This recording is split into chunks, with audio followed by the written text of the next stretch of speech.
ओमकारेश्वर ज्योतिर्लिंग की यात्रा की शुरुआत करते हैं हम देवों के देव महादेव के नाम से। बोलो हर हर हर महादेव, जय हो महाकाल की। तो यहाँ से शुरू होती है हमारी ओमकारेश्वर की यात्रा। ओमकारेश्वर जाने के काफ़ी तरीके हैं। हम किसी रोड से जा सकते हैं, ट्रेन से जा सकते हैं, अन्य बस से भी जा सकते हैं।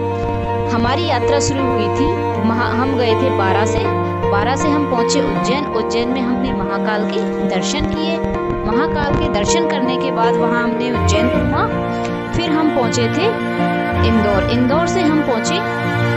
इंदौर से ओमकारेश्वर का मंदिर 80 किलोमीटर की दूरी पे पड़ता है, जो कि उसको अपना टाइम लग जाता है लगभग 2 घंटे के, क्योंकि थोड़ा रास्ता बिजी रहता है, काफ़ी व्हीकल्स चलते हैं इस वजह से। लेकिन रोड बहुत शानदार है, जैसा कि आप वीडियो में देखोगे। रोड बहुत अच्छा है, एकदम मज़ेदार रोड है, फर्स्ट क्लास। ट्रैवलिंग करने में भी मज़े आएंगे। चारों तरफ पलास के पेड़ हुए। हम गए थे फरवरी 2021 में। तो रेड ऑरेंज कलर के पलास के फ्लावर्स आए रखे हैं चारों तरफ। और अगर आप जाते हो ट्रेन से, तो ट्रेन से जाने का रास्ता है ओमकारेश्वर रोड स्टेशन है, वहाँ पे जाओ। वहाँ से 10 किलोमीटर आपको ओमकारेश्वर का मंदिर पड़ेगा। ठीक है, ये हम पहुँच चुके हैं ओमकारेश्वर मंदिर। मंदिर पे जो गंगा से पहले हरिद्वार जाते हैं, वहाँ का जो जल होता है उसको यहाँ चढ़ाया जाता है। अब यहाँ पे मंदिर में पहुँचेंगे। मंदिर में देखेंगे कि कौन कौन से तरीके हैं जिनसे हम मंदिर तक पहुँच सकते हैं, क्योंकि ये जो मंदिर है पूरा चारों तरफ पानी से घिरा हुआ है। और यहाँ पे हम नाव के थ्रू भी जा सकते हैं, काफ़ी बोट लगी हुई है यहाँ पे। और हम रोप वे के थ्रू भी जा सकते हैं, वहीं जहाँ से पैदल होके पुल से जा सकते हैं। लेकिन नाव से होके जाओगे तो उसका एक अलग ही मज़ा है। घाट मिलेंगे, घाट पे आप स्नान करो। नर्मदा नदी के किनारे बसा हुआ है ओमकारेश्वर मंदिर। और इसकी ये मान्यता है कि यहाँ पे जो एक राजा हुआ करता था, राजा मंदाता, इस पर्वत को मंदाता पर्वत भी बोलते हैं और शिवपुरी पर्वत भी बोलते हैं। तो उसने घोर तपस्या की थी 6 महीने तक। तो भगवान शिव प्रकट हुए थे उसकी तपस्या से प्रसन्न होके, और उसने फिर वरदान मांगा था राजा मंदाता ने कि आप यहीं विराजमान हो जाओ। तो शिव भगवान फिर यहीं पे विराजमान हो गए थे। ये इसकी कहानी है। तो इसमें काफ़ी अच्छा है यात्रा में देखने को। यहाँ पे दुकानें हैं जहाँ से आप नर्मदा नदी का पानी भर सकते हो। और ये जो ट्रेन है, ये बोट है, ये आपको रास्ते में जैसे एंट्री करोगे वहीं पे मिल जाएंगी। इसने हमसे, लड़के ने 1500 मांगे थे, लेकिन हमने 700 रुपये में पूरी हमारी फैमिली के लिए बोट कर ली। और इससे हम पूरे उसमें घूमे। ये जो परिक्रमा है, टोटल परिक्रमा अपनी 11 किलोमीटर की पड़ती है, लगभग 11 किलोमीटर की। ये जो अपना टापू है, ये मंदिर एक 5 मंजिला मंदिर है, सामने दिखाई दे रहा है। ये एक टापू पे बना हुआ है जिसके चारों तरफ नर्मदा नदी बह रही है। ठीक है, और ये जो टापू है वो ओम के आकार में बना हुआ है, इसलिए इसे ओमकारेश्वर बोलते हैं। ये हमारी व्हीलर ट्रेन है, व्हीलर नाव है, इसमें हम जा रहे हैं। और इसमें जाके हम पूरे दृश्य को देखेंगे, त्रिवेणी संगम देखेंगे यहाँ पे। ठीक है, और अगर आप फुटवे से जाते हो, उससे ब्रिज से होके जाते हो, तो ब्रिज में इतने मज़े नहीं आएंगे। ब्रिज में जाके मंदिर के दर्शन हो जाएंगे। यहाँ पे आप चारों तरफ त्रिवेणी संगम में स्नान कर सकते हो। और अन्नपूर्णा मंदिर है, पंचमुखी गणेश मंदिर है, गोविंदेश्वर मंदिर एंड गोविंदेश्वर गुफा, इन सब के देख सकते हो। यहाँ जो त्रिवेणी संगम, नर्मदा नदी, कावेरी नदी, इनका संगम है। और साथ में ही डैम है यहाँ पे, उसको अपन देख सकते हैं। ठीक है, ये हमारा जो ये डुग्गू है,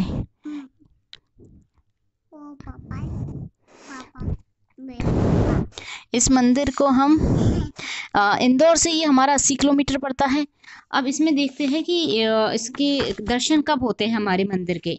तो इसके पट बंद होने का दोपहर के समय है, 12:30 बजे से 12:20 से और 1:15 तक ये भोग के लिए पट इसके बंद किए जाते हैं। फिर हमारे बंद किए जाते हैं शाम को 4 से 4:45 तक, श्रृंगार के लिए बंद किए जाते हैं। फिर शाम को 8:30 से 9:05 तक इसके पट बंद किए जाते हैं, क्योंकि उस टाइम पे शयन आरती होती है। शयन आरती में ये माना जाता है कि उनको देखो उन्होंने क्या जुगाड़ कर रखा वो 2 बच्चों ने। शिव भगवान तीनों लोक में घूमने के बाद प्रतिदिन यहाँ विश्राम करने आते हैं। शिव भगवान और पार्वती यहाँ पे विश्राम करते हैं। तो उसके पश्चात 9 से 9:30 तक भगवानों को, श्रद्धालुओं को भगवान के दर्शन करने के लिए अलाउ किया जाता है। तीनों लोक में घूमने के बाद यहाँ पे आते हैं। शाम के टाइम यहाँ पे नर्मदा आरती होती है, देख सकते हो। बढ़िया नर्मदा नदी है। इस नदी की गहराई सामने जो दिखाई दे रहा है, उससे जो पैदल चल के जाते हैं वो ब्रिज से, उस पे पैदल जाने वाले डायरेक्ट जा सकते हैं। इस पे कार वगैरह या बाइक नहीं जाती है यहाँ से होके। ये सारी नाव ही नाव दिखाई दे रही है। इनसे आप इनमें घूम के खूब आप पूरी ओमकारेश्वर के टापू का आनंद ले सकते हो।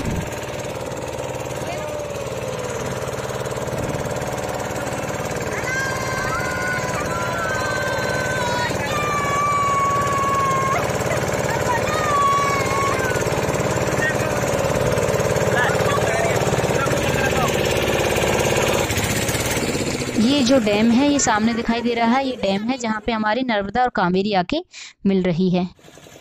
ये घाट आ गया हमारा। यहाँ पे हम बढ़िया स्नान करेंगे और फिर हम प्रस्थान करेंगे 1:15 बजे मंदिर के दर्शन के लिए। और इस नदी में जो पत्थर होते हैं छोटे छोटे, उनको शिव भगवान का रूप माना जाता है और उनको तुलसी के गमले में रख के उनको जल चढ़ाना बड़ा शुभ माना जाता है। ये जब हम घूम रहे थे तो मेरी चाची ने बताया, तो मैंने भी 10-12 पत्थर इसमें से लेके आई। और जब आप मंदिर पे चढ़ोगे तो वहाँ पे भी काफ़ी पत्थर आपको मिलेंगे। ये है हमारी माता जी। और ये देखो सारे श्रद्धालु नहा रहे हैं, सारे नर्मदा नदी के स्नान का आनंद उठा रहे हैं।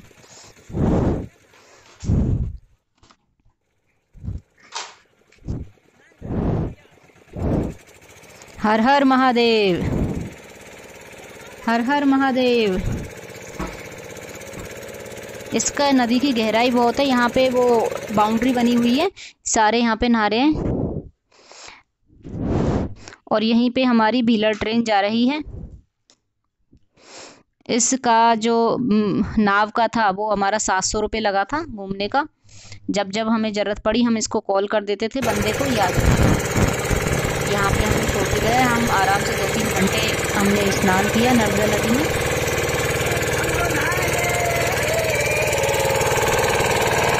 ये जो हमारा मंदिर है खंडवा ज़िले में स्थित है। और यहाँ जो खाने पीने का सिस्टम है, खाने का जो खाना अच्छा कहाँ, तो एक तो नर्मदा रिजॉर्ट फेमस है, एक राधे कृष्णा रिजॉर्ट है, वो फेमस है। अब हम पहुँचते हैं मंदिर की तरफ। ये हम मंदिर की तरफ आ गए हैं। नाव से उतरे, यहाँ से हमने प्रसाद लिया और ये हमारी नाव चल दी है वापस से। ये मंदिर का रास्ता है। यहाँ पे आपको सारे प्रसाद के सामान, ये वो पत्थर है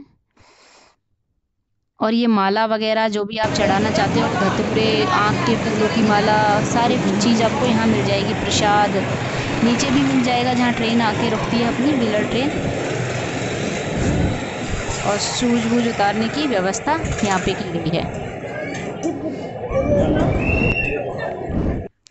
ये जो अपना मंदिर है, ये जो 12 ज्योतिर्लिंग है भगवान शिव के, उनमें से चौथा ज्योतिर्लिंग है, जिसमें से यहाँ पे 2 मंदिर है, एक तो ओमकारेश्वर, एक ममलेश्वर। तो जब तक आप ममलेश्वर के मंदिर के दर्शन नहीं करोगे तो ओमकारेश्वर ज्योतिर्लिंग की यात्रा कंप्लीट नहीं मानी जाती है। ओमकारेश्वर और ज्योतिर्लिंग दोनों एक ही ज्योतिर्लिंग में काउंट किए जाते हैं। ये हमारा ओमकारेश्वर का ग्रह आ गया है। और सबसे अच्छी बात, यहाँ पे जो भी सारे पंडित, हमें कोई 20-25 पंडित ऐसे मिलेंगे जो करौली सवाई माधोपुर के, और हम भी करौली सवाई माधोपुर के रहने वाले हैं। गंगापुर सिटी के मैक्सिमम पंडित यहाँ मिले, लेकिन भाई कोई भाईचारा नहीं।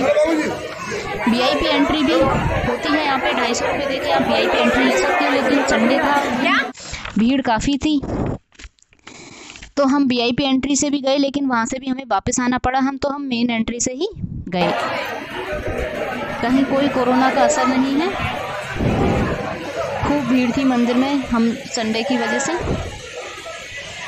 ये हमारे आगे आगे ये सारा सामान यहाँ देख सकते हो मिल रहा है।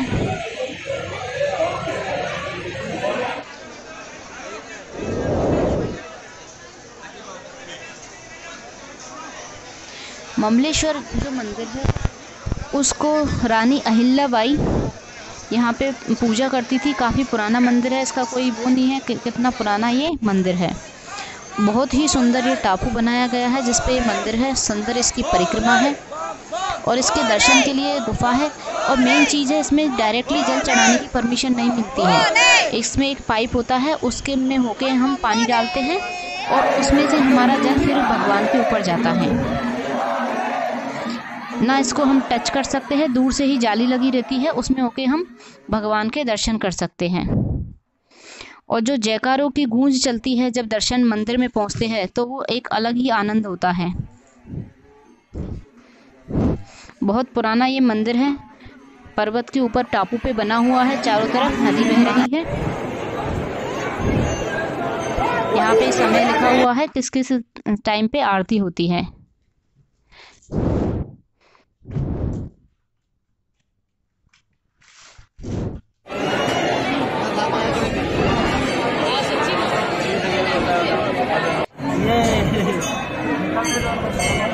मंदिर के अंदर कैमरा ले जाना अलाउ नहीं है, इसलिए वहाँ के दर्शन करना पॉसिबल नहीं है। और यहाँ से दर्शन करने के बाद में हम गए थे विष्णु और अन्नपूर्णा के दर्शन करने। विष्णु भगवान की मूर्ति है बड़ी सी, उसके दर्शन करने। ये पूरा ओमकारेश्वर मंदिर का अंदर का है, गर्भगृह है।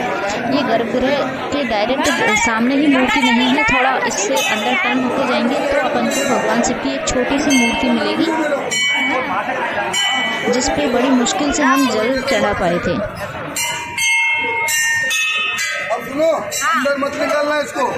ये हमारे पंडित जी हैं जो कि करौली फाटक गंगापुर सिटी के रहने वाले हैं। यहाँ पे ज़्यादातर पंडित गंगापुर सिटी, सवाई माधोपुर और करौली डिस्ट्रिक्ट के हैं, राजस्थान के।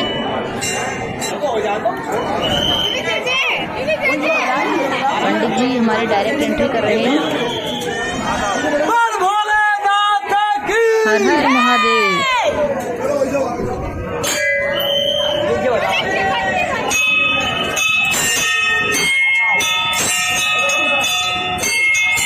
वीआईपी दर्शन के लिए आपको अलग से पेमेंट करना होता है।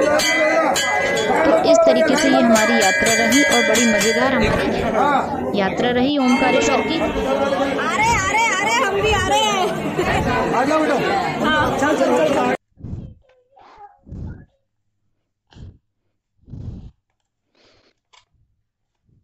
यहाँ पे हमारा मंदिर, भगवान की मूर्ति विराजमान है। इसी जगह पे ओमकारेश्वर भगवान की ज्योतिर्लिंग विराजमान है। यहाँ सब जल चढ़ा रहे हुए और बहुत सारी भीड़ हो गई। ये जो ज्योतिर्लिंग है ये ओमकारेश्वर ज्योतिर्लिंग है। और हम दर्शन करने के बाद वापस से आ गए। सामने वो पर्वत पे ओम लिखा हुआ है क्योंकि ये ओम की आकृति में बना हुआ है पूरा टापू, इसलिए इसे ओमकारेश्वर बोलते हैं। और हम दर्शन के लिए जा रहे हैं विष्णु भगवान के दर्शन के लिए। फिर हम प्रस्थान करेंगे यहाँ से बाई रोड इंदौर के लिए। इंदौर से 80 किलोमीटर है पर 2 घंटे इसमें लग जाते हैं, 2 आवर्स लग जाते हैं।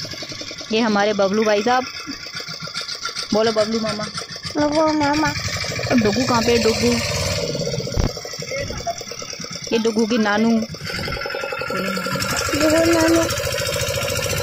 ये कौन?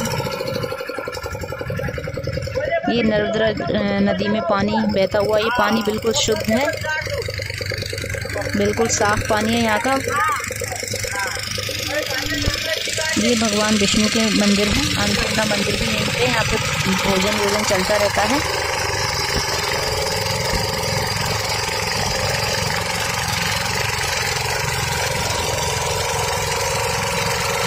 त्रिवेणी संगम को देखिए, ममलेश्वर भगवान का मंदिर है, उसे देखिए। ओमकारेश्वर ज्योतिर्लिंग और ममलेश्वर दोनों एक ही है। भगवान विष्णु अन्नपूर्णा मंदिर।